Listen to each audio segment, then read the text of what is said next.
یہ بھی ایک عجیب و غریب چیز ہے۔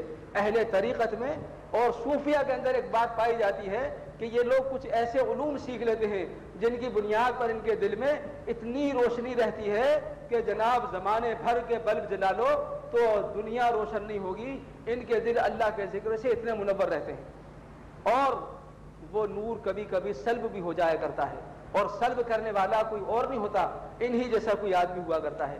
لہذا انہوں نے کہا اور جناب جب دل پر نظر کری تو دل کی دنیا اندھیری ہو گئی، اب بڑے پریشان ہوئے، یہ کیا ہوا؟ اپنے شیخ کا تصور کیا اور شیخ سے عرض کیا، اے شیخ میرے دل کی دنیا اندھیر ہو گئی ہے۔ شیخ نے کہا کہ کیا کیا تھا تم نے؟ کہنے لگے کہ بس ذرا سے خیال آیا تھا کہ یہ عبد القادر جیلانی رحمۃ اللہ علیہ جو ہیں ان کا اتنا بڑا مقام آخر کیوں ہو گیا ہے، آخر ہم بھی تو کچھ ہیں۔ کہا رے تو نے یہ کیا غضب کر دیا، اب تیرے دل کی دنیا جو اندھیر ہو گئی ہے اس کو کوئی صحیح کرنے والا نہیں، اب تو ہمیشہ کے لیے برباد ہو گیا۔ اب وہ بلک بلک کے رونے لگے کہ شیخ میرا کچھ کیجیے۔ کہنے لگے بھائی میں کیا کر سکتا ہوں، میں اپنے شیخ سے رابطہ کرتا ہوں۔ لہذا انہوں نے اپنے شیخ کا تصور کیا۔ ذرا سنیے کہانیاں ہیں ساری۔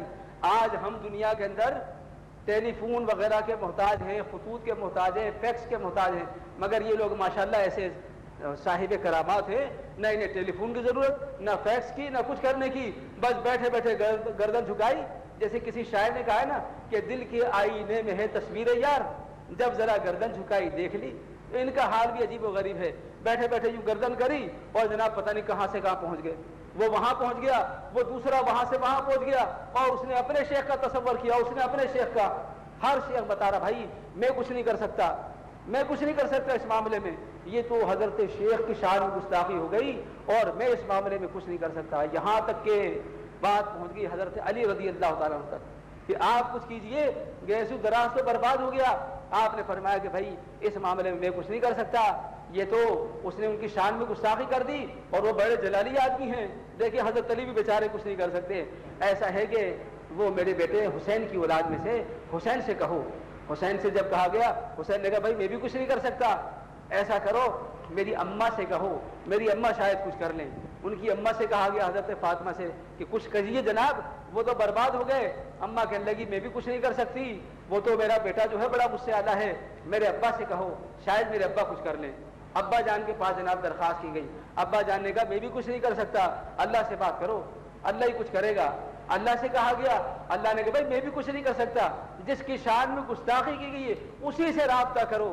لہذا رابطہ کیا گیا حضرت شیخ عبد القادر جیلانی سے کہ اللہ کے واسطے اس بندے کا گناہ معاف کر دیجئے، یہ آئندہ جو ہے اب کچھ نہیں کرے گا، آپ کے متعلق کبھی کوئی غلط بات نہیں سوچے گا۔ تب آپ نے معاف کیا، اور جیسے ہی آپ نے معاف کیا اسی طریقے سے واسطہ در واسطہ پیغام پہنچایا گیا، جاؤ ہم نے معاف کیا۔ اس نے کہا جاؤ اپنے مرید سے کہہ دو معاف کر دیا۔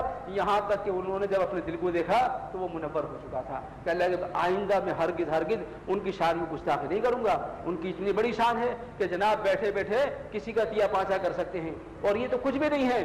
جشن عشرت نامی کتاب میں لکھا ہے کہ جناب منکر نکیر ان کی قبر میں آ گئے، حضرت شیخ عبد القادر جیلانی ان کی قبر میں آئے اور اپنی عادت کے مطابق انہوں نے سوال کر لیا، من ربو کا، تمہارا رب کون ہے؟ ما دینوں کا، تمہارا دین کیا ہے؟ من نبیوں کا، تمہارا نبی کون ہے؟ آپ نے جواب دیا، کتاب میں لکھا ہے کہ سوالوں کے جواب تو میں تمہیں دوں گا، پہلے میرے سوال کا جواب دیں۔ فرشتے حیران ہو گئے، آج تک کسی کی قبر میں اس قسم کی بات نہیں ہوئی تھی، یہ نرالی قبر نکل آئی ہے، یہ کہتا میں سوال کروں گا۔ اچھا جی سوال کر لو۔ کہنے لگے سوال یہ ہے کہ جب ہمارے باپ آدم کو اللہ نے بنایا اور بنانے کے بعد میں تم فرشتوں کے سامنے پیش کیا اور تمہیں بتایا کہ میں زمین میں اپنا خلیفہ بنانے والا ہوں، تو یہ بات سچ ہے؟ فرشتوں نے کہا ہاں جی سچ ہے، کیونکہ قرآن مجید میں آتا ہے وَإِذْ قَالَ رَبُّكَ لِلْمَلَائِكَةِ إِنِّي جَاعِلٌ فِي الْأَرْضِ خَلِيفَةً، جب اللہ نے فرشتوں کے دربار لگا کر کہا کہ میں زمین میں اپنا خلیفہ بنانے والا ہوں، تو فرمایا کہ تم نے پھر اللہ سے کیا کہا تھا؟ تم نے کہا تھا کیا تو زمین میں اس کو خلیفہ بنانے والا ہے؟ أَتَجْعَلُ فِيهَا مَن يُفْسِدُ فِيهَا وَيَسْفِكُ الدِّمَاءَ، جو زمین کے اندر فساد برپا کرے گا، خون بہائے گا۔ ہاں کہا تھا، تم نے ہمارے متعلق ایسی بات کی؟ کیا ہم نے زمین میں فساد برپا کیے؟ کیا ہم نے زمین کے اندر خون بہائے؟ کیا زمین پر اتنے اتنے اولیاء اللہ پیدا نہیں ہوئے؟ کیا ان کے اندر محمد الرسول اللہ پیدا نہیں ہوئے؟ تم نے ہمارے باپ کے لیے اور ہمارے باپ کی اولاد کے لیے ہمارے لیے اس قسم کا کلمہ کیوں نکالا اپنی زبان سے؟ اتجعل فیہا من یفسد فیہا ویسفک الدماء، یہ کیوں کہا تم نے؟ کہنے لگے جی غلطی ہو گئی، معاف کر دو۔ کہنے لگے معاف تم کو کر دوں؟ کہنے والے سارے فرشتے تھے، جب تک تم لوگ مجھ سے معافی نہیں مانگو گے سوالوں کا جواب نہیں دوں گا۔ فرشتے کہنے لگے اچھا جی ایسا کرتے ہیں، ہم آسمان پر جا کر باقی فرشتوں سے بات چیت کرتے ہیں اور ان سے کہتے ہیں کہ وہ آپ کی خدمت، تم لوگ مجھ سے معافی نہیں مانگو گے سوالوں کا جواب نہیں دوں گا۔ فرشتے کہنے لگے اچھا جی ایسا کرتے ہیں، ہم آسمان پر جا کر باقی فرشتوں سے بات چیت کرتے ہیں اور ان سے کہتے ہیں کہ وہ آپ کی خدمت میں آ کر معافی مانگ لیں۔ کہنے لگے اس بات کا کیا ثبوت ہے کہ تم پلٹ کر آؤ گے؟ مجھے نہیں لگتا ہے تم پلٹ کر آؤ گے، لہذا ایک یہاں پر میرے پاس میں رہے گا قبر میں، دوسرا جائے گا۔ جناب اس کو پکڑ کے قبر میں بٹھا لیا اور دوسرے کو چھوڑ دیا کہ تو جا اور جا کر سب سے بات کر کے آ۔ وہ دوسرا جناب اللہ کے پاس پہنچا، اے اللہ ایک ایسے بندے کی قبر میں ہم پہنچ گئے، اس نے ہم کو پکڑ دیا اور اس نے جناب یہ الزامات لگائے ہیں۔ اللہ نے فرمایا اب یہ تو تمہارا اس کا معاملہ ہے، میں اس میں دخل نہیں دے سکتا۔ یعنی ہر جگہ پر آپ دیکھیں اللہ کو عاجز، اللہ کو ناتواں کر کے پیش کیا جاتا ہے۔ پھر کیا ہوگا؟ اب سارے فرشتے جاؤ اور معافی مانگو، اس کے بغیر کوئی گزارا نہیں ہوگا۔ اور فرشتے معافی مانگنے کے لیے سفارش کس کی لیں گے؟ کسی کو سفارت کے لیے لے کر جاؤ اپنے ساتھ تاکہ وہ سفارش کرے اور تمہارا گناہ معاف ہو جائے۔ چنانچہ تمام فرشتوں نے حضرت فاطمہ رضی اللہ تعالیٰ عنہ سے جا کر عرض کی کہ خدا کے واسطے وہ آپ کی اولاد میں سے ہے، چلیے اور ہمارا گناہ معاف کروا دیجئے۔ انہوں نے سفارش کی تو انہوں نے جناب فرشتوں کی اس غلطی کو معاف کیا اور اس کے بعد میں اس فرشتے کو جو تاوان اغوا بنا کر بطور یرغمال پکڑا ہوا تھا اس کو آپ نے چھوڑ دیا اور فرمایا کہ اب مجھ سے سوال کر لے۔ انہوں نے کہا حضرت اب کس کے اندر مجال ہے کہ آپ سے سوال کرے گا، آپ کی تو شان ہم نے دیکھ لی، یہ کتابوں کے اندر لکھا ہوا ہے۔ اسی لیے کہتے ہیں کہ شیخ فرماتے ہیں کہ جس نے میرے نام کی نظر و نیاز کری، جس نے میرے نام کی فاتحہ دلوائی، قیامت کے دن میں اس کی تمام حاجتیں دنیا کے اندر ہی پوری کروں گا اور قیامت کے دن بھی۔ جس نے میرے سلسلے قادریہ کے اندر شمولیت اختیار کر لی، میں اس کو جہنم کے اندر نہیں جانے دوں گا۔ اخبار الاخیار میں لکھا ہوا ہے، میں ہر بات حوالے کے ساتھ میں کرتا ہوں، اخبار الاخیار میں لکھا ہوا ہے کہ شیخ نے حضرت عبد القادر جیلانی رحمۃ اللہ علیہ نے دوزخ کے دروغہ مالک سے کہا، اے مالک اس دوزخ کے اندر سب لوگ آ سکتے ہیں لیکن خبردار کوئی قادری اس کے اندر نہیں آ سکتا۔ کوئی قادری، کوئی سلسلے قادریہ سے تعلق رکھنے والا میرا مرید اس میں چاہے پورب کا رہنے والا ہو چاہے پچھم کا رہنے والا ہو اس کے اندر نہیں آئے گا۔ اس نے وعدہ کر لیا۔ لہذا اسی لیے آج یہ جو قادری تھوک کے حساب سے پیدا ہو گئے نا، یہ اسی لیے پیدا ہو رہے ہیں کہ جناب قادری بن، کہتے ہیں قادری کر، قادری رکھ اور قادریوں میں اٹھا، یہ لوگ سوال کرتے ہیں۔ اور ہم کیا کہتے ہیں؟ محمدی بنا، محمدی رکھ اور محمدیوں میں اٹھا، کیونکہ ہمیں معلوم ہے قیامت کے دن شفاعت کے مقام کے اوپر اگر کوئی فائز ہوگا تو وہ آمنہ کا لخت جگر اور عبداللہ کا نور نظر اور ہمارا پیارا پیغمبر محمد مصطفیٰ صلی اللہ علیہ وسلم ہوگا، کوئی اور نہیں ہو سکتا۔ لیکن یہ کہتے ہیں کہ قادری کر، قادری رکھ، اور کہتے ہیں میں نے دوزخ کے دروغہ سے کہہ دیا ہے میرا کوئی مرید دوزخ کے اندر نہیں آنا چاہیے۔ اور میرے پیارے پیغمبر کیا فرما رہے؟ سارے خاندان والوں کو جمع کر لیا۔ بخاری مسلم کی حدیث ہے، وَأَنذِرْ عَشِيرَتَكَ الْأَقْرَبِينَ، قرآن مجید کی آیت نازل ہوئی، اے محمد علیہ السلام اپنے قرابت داروں کو اللہ سے ڈرا دیجئے۔ آپ نے سب کو اکٹھا کیا اور ایک ایک کا نام لے لے کر کہا کہ اے میرے چچا عباس اور اے میرے دادا عبد المطلب کی اولاد، اے بنی ہاشم، اے بنی کعب، اے بنی لبی، اے بنی فہر، ایک ایک کا نام لے کر سارے قرابت داروں کو پکارا، اور یہاں تک کہ یا صفیہ، اے میری پھپھی صفیہ، اور یا فاطمہ بنت محمد، اے میری سگی بیٹی فاطمہ، تم بھی سن لو، انقذوا انفسکم عن النار، اپنی اپنی جانوں کو دوزخ کی آگ سے بچانے کی تیاری کرو۔ فإنی لا اغنی عنکم من اللہ شیئا، اگر اعمال صحیح نہیں ہوں گے تو میں قیامت کے دن تمہارے کام نہیں آ سکوں گا۔ کون ہے کہنے والا؟ محمد الرسول اللہ صلی اللہ علیہ وسلم، جن کا کلمہ پڑھنے کی بنیاد پر ہم حضرت شیخ عبد القادر جیلانی کے نام کے ساتھ رحمت اللہ تعالی علیہ کہتے ہیں، اگر انہوں نے نبی کا کلمہ نہیں پڑھا ہوتا تو آج ان کو جانتا کون تھا؟ یہ کس قید کی مولی تھے؟ کوئی مقام نہیں بنتا۔ نبی کا کلمہ پڑھا، نبی کی سنتوں پر چلے، نبی کے دین پر چلے تو آج صاحب عزت بن گئے ہیں۔ اس پیارے پیغمبر نے اپنے خاندان والوں سے کہہ دیا، ام المومنین رو رہی تھی ایک دن، حضرت عائشہ، فرمایا ما یبکی کی عائشہ، عائشہ کس چیز نے رلا دیا؟ کہتی ہیں کہ مجھے دوزخ کے عذاب کا خیال آ گیا اور قیامت کے دن کی وحشت کا خیال آیا، تو اس خیال نے مجھے رلا کر رکھ دیا اور میری آنکھوں میں آنسو آ گئے۔ حضرت عائشہ روتے ہوئے ہمارے پیارے پیغمبر سے کہنے لگی، اے اللہ کے رسول، قیامت کے دن آپ اپنے اہل کو یاد رکھیں گے؟ یہ بیویاں، یہ رشتہ دار آپ کو یاد رہیں گے؟ یا ایسا تو نہیں ہمیں آپ بھول جائیں؟ میرے پیارے پیغمبر نے فرمایا، عائشہ 3 مقام ایسے ہیں کہ کوئی بھی کسی کو یاد نہیں رکھ سکے گا۔ عائشہ وہ 3 مقام سن لے کان کھول کر، وہ 3 مقام یہ ہیں کہ جب میرا پروردگار قیامت کے دن میزان قائم کرے گا، ترازو لگائے گا، اور اس وقت جب نیکیاں تولی جائیں گی تو ہر آدمی چاہے گا کہ کاش میری نیکیوں کا وزن زیادہ ہو جائے، میرے آل اولاد، میری بیوی بچے، میرے محبوب ترین لوگ، یہ سب کے سب میری بلا سے جہنم کے اندر چلے جائیں، لیکن میں بچ جاؤں کسی بھی طرح۔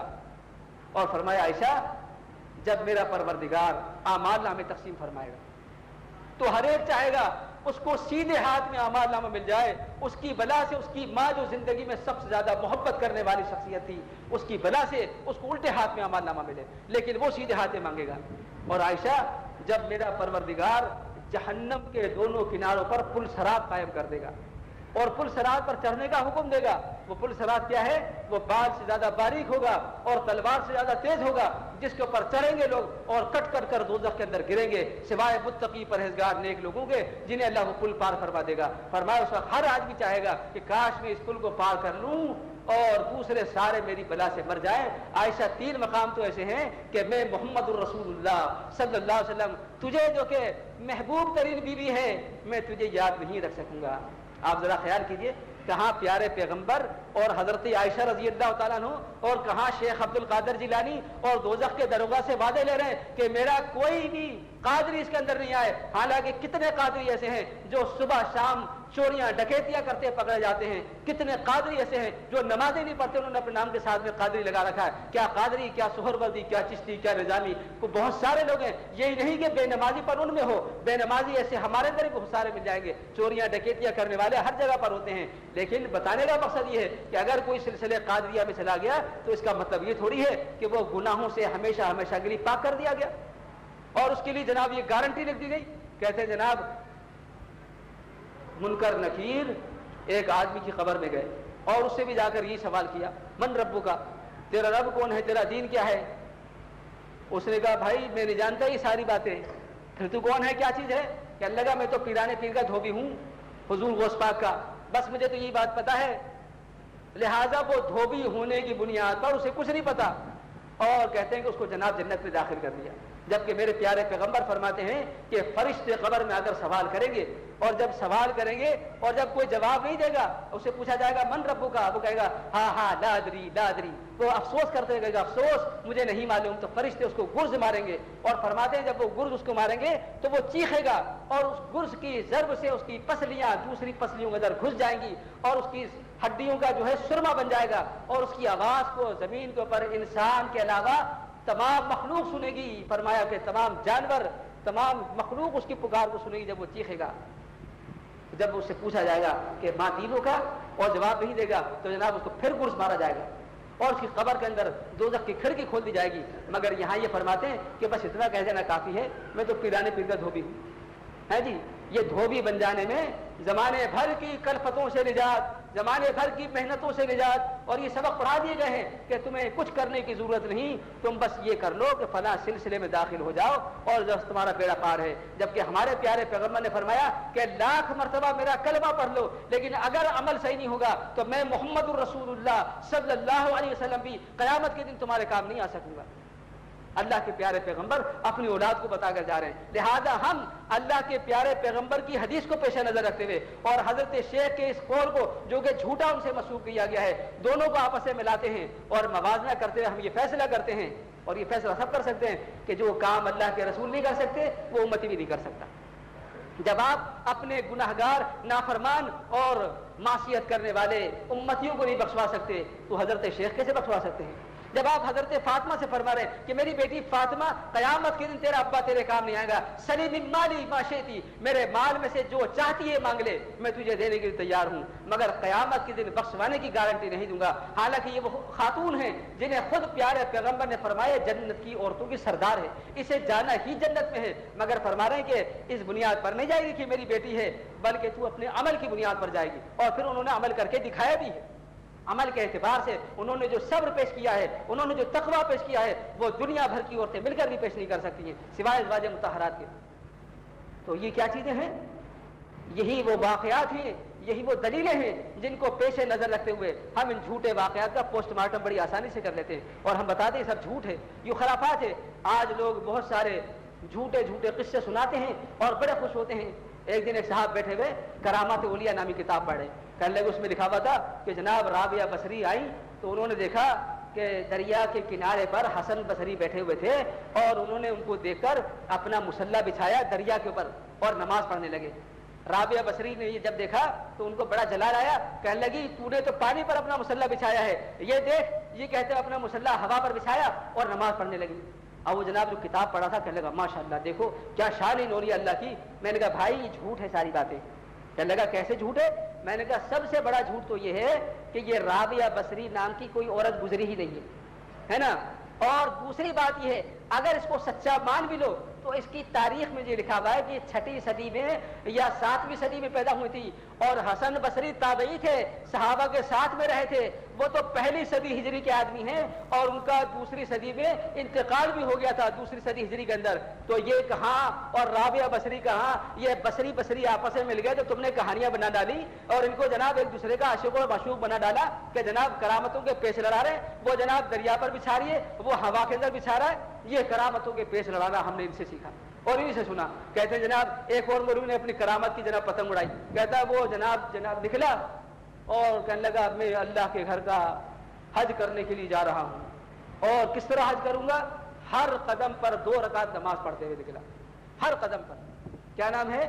حضرت ابراہیم بن ادہم رحمت اللہ تعالی علیہ، ان کے بارے میں لکھا ہے. بادشاہ چھوڑ دی اور اللہ والے بن گئے اور اللہ کے راستے میں نکل پڑے. افغانستان کے علاقے سے چلے ہیں پیدل حج کرنے کے لیے. آپ حج کرنے کے لیے جب آئے اور کئی سال لگ گئے پہنچتے پہنچتے، ایک ایک قدم پر 2 رکعت نماز پڑھتے ہوئے آئے. جب آئے اور حدود حرم میں داخل ہوئے تو دیکھا کعبہ غائب تھا. بڑے پریشان ہوئے، یا اللہ یہ کعبہ کہاں چلا گیا؟ فرمایا آواز آئی، ہمارے نبی کو آواز نہیں آئی کبھی بھی. ہمارے نبی نے یہودیوں نے اگر کہا کہ اصحاب کہف کے بارے میں بتائیے، میرے نبی نے فرمایا کہ کل بتا دوں گا. میرے نبی نے بتایا، کہا کل بتا دوں گا. 18 دن تک وحی نہیں آئی میرے نبی کے پاس. آپ پریشان ہو گئے، یہودی تانے دینے لگے. 18 دن بعد وحی آئی اور کیا کہا گیا؟ وَلَا تَقُولَنَّ لِشَيْءٍ إِنِّي فَاعِلٌ ذَلِكَ غَدًا إِلَّا أَن يَشَاءَ اللَّهُ. اے میرے پیارے پیغمبر آئندہ کبھی ایسی بات نہیں کہنا جب تک کہ انشاءاللہ نہ کہو. آپ نے انشاءاللہ نہیں کہا تھا، میں نے وحی آپ کی روک دی. میرے نبی کے پاس نہ فرشتہ آیا نہ آسمانوں سے آوازیں آئیں، مگر ان میں سے ہر ایک کے پاس میں آسمانوں سے آوازیں آ جاتی ہیں. کہتے ہیں آواز آئی کہ کعبہ ہماری ایک بندی کا دیدار کرنے کے لیے گیا ہے، جا تو بھی دیدار کر لے. کہتے ہیں جنگل میں گئے تو دیکھا عفیفہ ایک بوڑھی بیٹھی ہوئی ہے اور کعبہ اس کا طواف کر رہا ہے. دنیا کعبے کا طواف کرتی ہے، کعبہ اس کا طواف کر رہا ہے. کہنے لگے یہ کیا حرکت ہے، دنیا کے لوگ آئے ہوئے وہاں پر طواف کرنے کے لیے اور تو کعبے کو کھینچ کے یہاں پر بیٹھی ہے. وہ بڑھیا کہنے لگی کہ تو نے کیا بدتمیزی مچا رکھی ہے، تو افغانستان کے علاقے سے چلا اور حج کرنے کے لیے اگر آیا تھا تو کون سا تو نے کسی پر احسان کیا، 2 قدم پر نمازیں پڑھتا ہوا چلا آ رہا ہے. دیکھیں علم غیب، ہمارے نبی کو نہیں پتا دروازے پر 2 عورتیں کھڑی تھی، ان کے نام کیا تھی، کیوں آئی تھی، مگر یہ بڑھیا ساری باتیں جانتی ہے. کہتی 2 قدم، ہر قدم پر 2 رکعت نماز پڑھتا آیا. ساری دنیا کو جتلاتا آ رہا تھا کہ میں حج کرنے کے لیے جا رہا ہوں، دیکھ ہماری طرح حج کر. ہم جناب اپنے مصر کے علاقے سے چلے اور کیسے چلی تھی؟ کہتے جناب لیٹ گئی زمین پر اور لڑکتی بھی جا رہی تھی. آج بھی کوئی عزت دار عورت، یہ ہماری مائیں بہنیں مسجد آئے نماز پڑھنے کے لیے، کوئی عورت آتی ہے لڑکتی بھی ہے؟ جی میں لڑکتی بھی جاؤں گی، بڑا تقویٰ ہے میرے اندر، میں آج مسجد لڑکتی بھی جاؤں گی. کوئی بیوی ایسی بھی ہو جی میں آج حضرت عبداللہ شاہ غازی کے مزار پہ لڑکتی ہوئی جاؤں گی، کوئی لڑک کے دکھائے تو صحیح ہے، ہم دیکھیں تو صحیح کوئی کتنے پانی میں ہے۔ مصر سے کوئی عورت لڑکتی ہوئی کروٹیں لیتی ہوئی جناب چلی آ رہی ہے، کیا اس کا بدن نہیں کھلے گا؟ کیا اس کے چوٹیں نہیں لگیں گی؟ کیا وہ بے حیا قسم کی عورت ہے کہ اس طرح بازاروں میں لڑکتی ہوئی چلی جائے، روڈوں پر سڑکوں پر گلیوں میں لڑکتی ہوئی پھرے؟ اور پھر کہتے ہیں بہت بڑی ولیہ بھی ہے۔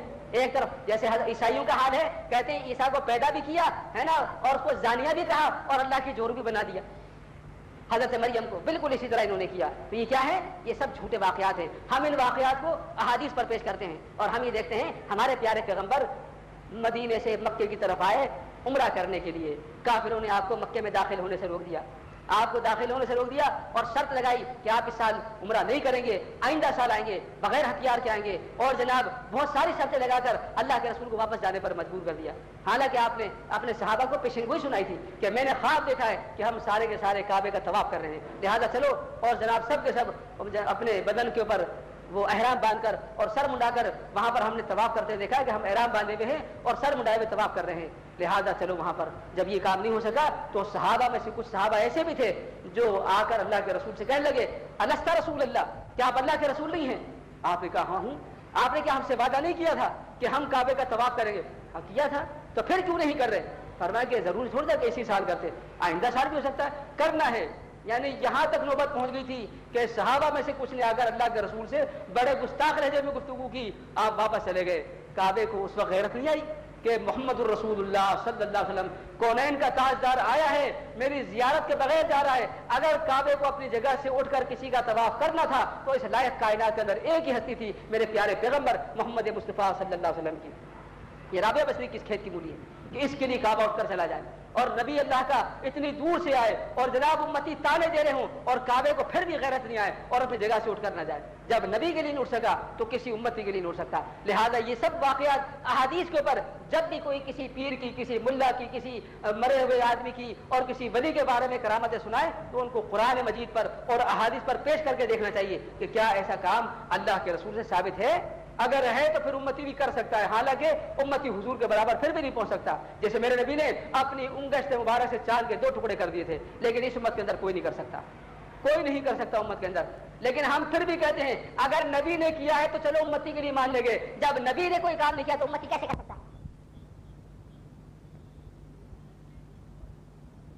لاہور کے اندر ایک صاحب نے مجھے واقعہ سنایا، یہ واللہ علم کسی کتاب میں ہو، فرزند توحید ان کا نام تھا، دیوبندی عقیدے کا، تو ان کا انتقال ہو گیا۔ کہنے لگے کہ میرا چشم دید واقعہ ہے، لاہور کے اندر ایک آدمی ننگا پڑا رہتا تھا، اس کے پاس میں عورتیں آتی کہ بابا ہمیں بچہ دے دے، بابا ہم بیمار ہیں، تو وہ اپنا ناف کے نیچے کا گندا بال توڑ کے دے دیتا، کہتا جاؤ یہ بال لے جاؤ اور اس کو گھول کر پی لو۔ تو وہ جناب وہ عورتیں لے جاتی تھی اور گھول کر پیا کرتی تھی۔ کسی آدمی نے ایک دن اس کو ڈانٹا، کہنے لگا تجھے شرم نہیں آتی؟ تو یہ ناپاک چیزیں لوگوں میں تقسیم کرتا ہے اور تو اتنا ہوش و حواس سے ان کو لگتا ہے کہ تو اتنی بات سمجھ سکے کہ یہ غلط کام ہے۔ تو اس نے جواب کیا دیا، کہا جو خدا کو چھوڑ کر میرے پاس آئے اس کو یہ گندے بال نہیں دی تو پھر کیا کروں؟ ان کا حق ہی یہی ہے کہ ان کو یہی چیزیں دی جائیں۔ لہذا ہم لوگوں میں اس قسم کے لوگ بہت سارے موجود ہیں جو گندا ہو کہتے ہیں یہ بظاہر گندا ہے، بباطن بہت بڑے باطنیت میں بہت بڑے درجے پر پہنچا ہوا ہے۔ ایک ولی کے بارے میں کہتے ہیں وہ جناب لوگوں نے دیکھا پیخانہ کھا رہا تھا، کسی نے کہا دیکھو پیخانہ کھا رہا گندا، ایک اور صاحب وہاں سے گزرے کہنے لگے نہیں نہیں یہ مصری کھا رہا ہے، مصری کی ڈلیاں ہیں۔ اب جناب لوگوں نے جب غور سے دیکھا تو وہ مصری نظر آ رہی تھی، یعنی وہ بظاہر، اور ہمارے پیارے پیغمبر نے کبھی ایسے کھانے نہیں کھائے، جو ظاہری تھے وہی باطنی تھے، مگر ان کو اللہ کھلاتا بھی ایسے ہے اور دکھاتا بھی لوگوں کو ایسے ہے۔ تو ہم کیا سمجھتے ہیں؟ ہم یہی سمجھتے ہیں یہ جھوٹ اور خرافات ساری کی ساری یہ کرامتیں نہیں، کرامت کے معنی ہوتے ہیں بزرگی، اور بزرگی کسے کہتے ہیں؟ انسان کے اندر جو اس کا شرف ہے، اس کا وقار ہے اور اس کی دینداری ہے، یہی کرامت کہلاتی ہے۔ یہ ہوا میں اڑ جانا، یہ کسی کے نظر سے غائب ہو جانا، یہ تو جادوگروں والی باتیں ہیں۔ ہمارے پیارے پیغمبر نے ایسا کوئی کام نہیں کر کے دکھایا۔ آپ کے پاس لوگ آئے کہ اللہ کی ہمیں ایسی کرامت کر کے دکھاؤ، اللہ نے فرمایا میرے پیارے پیغمبر اگر تو آسمان پر بھی چڑھ کے دکھا دے گا تو یہ کہہ دیں گے جادو ہے۔ لہذا سب سے بڑی کرامت تیرا اپنا وجود ہے، تیرا بچپن سے لے کر ساری زندگی تک سچ بولنا، تیری امانت داری جو ہے تیری سب سے بڑی کرامت ہے۔ یہی وجہ ہے کافر بھی پکار کر کہتے تھے یا صادق و وجہ امین، سچے آ گئے ہیں، امانت دار آ گئے ہیں۔ یہ کرامت تھی آپ کی. کرامت کے معنی بزرگی ہوتی ہے. ہم اولیاء اللہ کی کرامتوں کے قائل ہیں, شعبدے بازیوں کے قائل نہیں ہیں کہ جناب ہوا میں اڑے گا تو ہم ولی مان لیں گے, ننگا رہے گا تو ہم ولی مانیں گے, بے نمازی ہے تو ہم اس کو ولی مان لیں گے. ناممکن سے بات ہے. اولیاء اللہ کے لیے ساری باتیں شرط ہیں. اور شیخ عبد القادر جیلانی رحمۃ اللہ تعالیٰ نے ان تمام خرافات سے پاک تھے, اللہ کے نیک بندے تھے. انہوں نے کبھی تلقین نہیں فرمائی کہ میرے نام کی نظر و نیاز کرنا. فتوح الغیب ان کی کتاب ہے, پڑھیے, اس کے اندر بڑی اللہ کی توحید بیان کی گئی ہے. اور غنیۃ الطالبین ان کی کتاب ہے, اس کو پڑھیے, کس قدر دین کی باتیں اور حکمت کی باتیں اس کے اندر بتائی گئی ہیں. اور ہم ان سے حسن ظن رکھتے ہیں اور ہم اللہ سے دعا کرتے ہیں کہ اے پروردگار, جس طرح حضرت شیخ عبد القادر جیلانی اور دیگر نیک لوگوں نے تیرے پیارے پیغمبر کے اتباع کی, ان کی سنتوں پر چلتے ہوئے اس دین کے اندر کام کیا, دین کی تبلیغ کی, اسی طرح ہمیں بھی تو اپنے دین کی تبلیغ کرنے کی اور دین پر عمل کرنے کی توفیق عطا فرما. وآخر دعوانا ان الحمد